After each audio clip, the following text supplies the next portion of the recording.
Olá, alunos do 4º ano da Rede de Ensino Municipal de Caeté. Sou a professora Maria Geralda, leciono na Escola Municipal José Laurêncio Laudati e hoje estou aqui para trabalhar com vocês o conteúdo de língua portuguesa.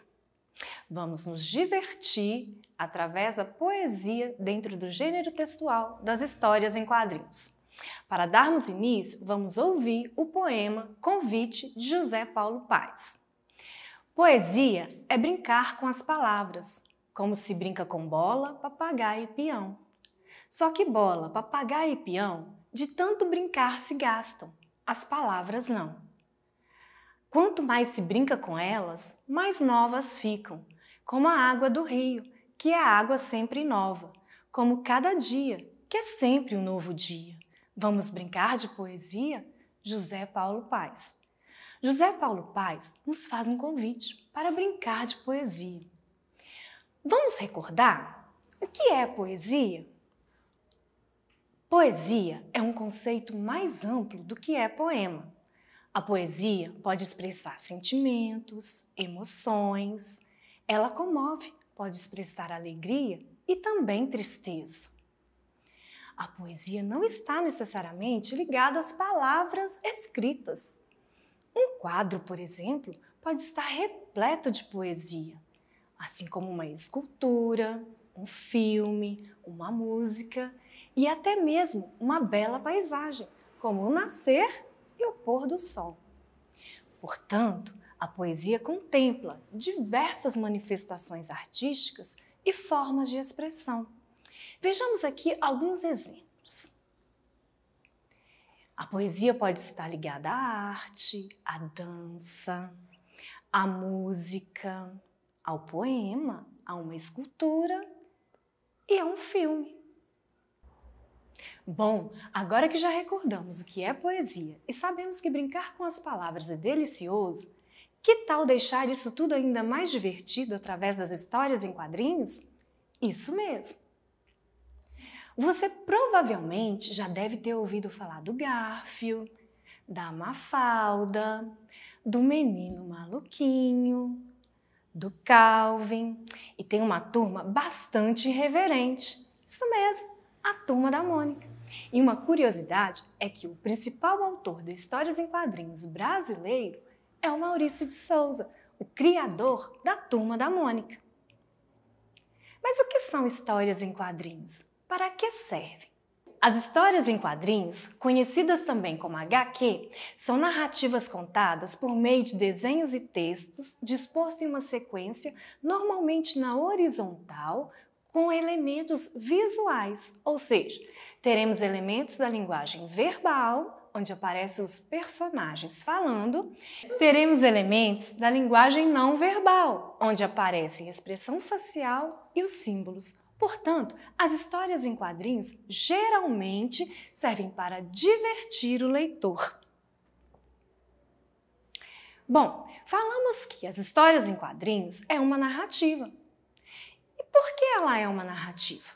Porque ela apresenta elementos de uma narração. Que elementos são esses?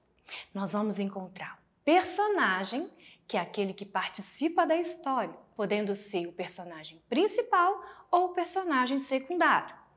Teremos o enredo, é a história que a gente pode dividir em 3 partes. A primeira parte, a introdução, onde os personagens e os lugares serão apresentados. O conflito, onde surge um problema que precisa ser resolvido. E o desfecho ou clímax, que é o desencadear dos fatos para um desfecho, que às vezes não será aquele que vai atender às nossas expectativas enquanto leitor. Teremos o narrador, que é aquele que conta a história, que poderá ser o narrador observador, que não participa da história, ou o narrador personagem, que faz parte da história.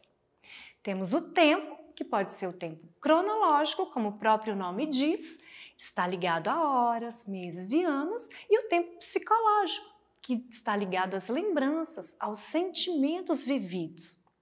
E por fim temos o espaço, que é o lugar onde a história acontece.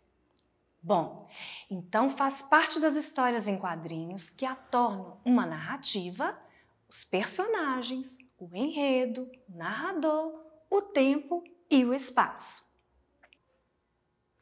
Os escritores, os autores ou artistas, como podemos chamar aqueles que criam as histórias em quadrinhos, utilizam de recursos gráficos para levar o leitor para dentro das histórias em quadrinhos. Porque as histórias em quadrinhos é algo que tem que dar prazer ao ler, é algo que tem que chamar a nossa atenção.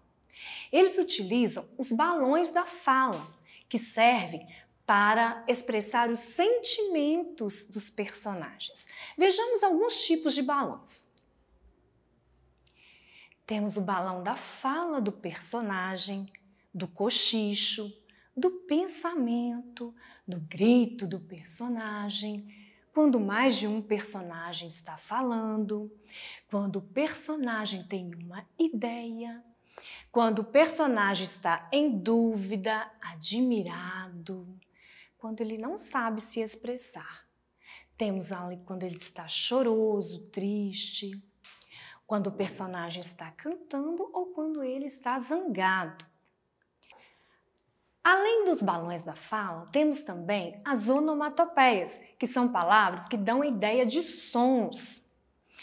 Podem vir fora do balão, um exemplo, din-dom da campainha, o cabrum da chuva, do trovão, ou pode vir dentro dos balões, o nhaque de alguém comendo alguma coisa, o buá de alguém chorando.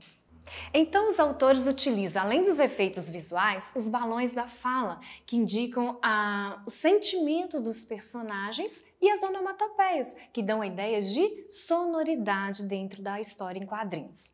É isso aí! A poesia causa encantamento, enquanto as histórias em quadrinhos vêm divertir o leitor.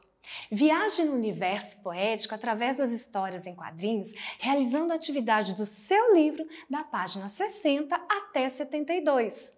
E lembre-se, vale a pena estudar. Faça tudo com atenção e carinho e fique bem. Vou deixar para vocês um link para que vocês possam assistir a história do Chico Bento em Chico Poeta. Bom estudo para vocês! Oh, oh, oh.